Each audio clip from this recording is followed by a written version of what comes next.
La province de l'Ituri poursuit sa marche vers la stabilisation totale, notamment sur le plan sécuritaire.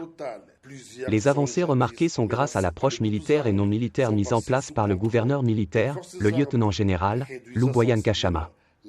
Plusieurs zones jadis sous contrôle des groupes armés sont passées entre les mains des FARDC.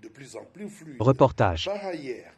La province de l'Ituri se trouve dans sa phase de stabilisation et de pacification totale. Plusieurs zones jadis menacées par les groupes armés sont passées sous contrôle de forces armées, réduisant sensiblement la capacité de nuisance de ZADF et la circulation devient de plus en plus fluide.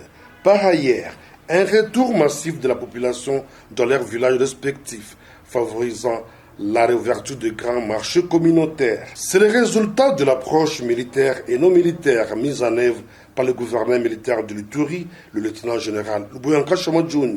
Irumu, Mahagi, Mambasa et Aru aspirent à ce jour l'ère de paix, hormis certaines zones minières en territoire de Djougou, où les groupes armés Zahir et Kodeko se disputent la gestion de carrés miniers, d'où l'appel de la jeunesse, de l'UDPS et du chef de secteur des Bahémacides de plaider pour le renforcement des effectifs militaires dans cette région. Le gouverneur militaire à ce stade a fait tout son possible.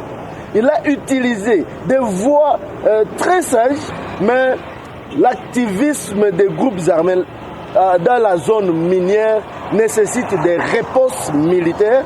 Il faut l'augmentation de l'effectif pour répondre en temps réel et aux attaques des groupes armés d'un côté et les attaques d'autres groupes armés qui se battent aujourd'hui pour des intérêts purement économiques et liés aux exploitations de l'or dans les territoires de Ndjougou. Aujourd'hui, la question de l'Ituri, si le gouverneur a beaucoup d'éléments, on peut mettre fin à la situation de l'Ituri et aller se concentrer sur la situation de Kivu. Nous observons qu'il y a une accalmie avec la présence de la force navale. Ce que nous devons demander à la population de la province de l'Ituri, c'est de soutenir les actions de son Excellence, M. le gouverneur militaire, qui a tiré l'Ituri dans un gouffre. Et aujourd'hui, l'Ituri fait donc un millier qu'on peut venir faire même le tourisme. 3 ans durant, on ne le dira jamais assez, l'état de siège décrété par le commandant suprême de FARDC et de la PNC, Félix Antoine Tshisekedi Tshilombo, en Ituri.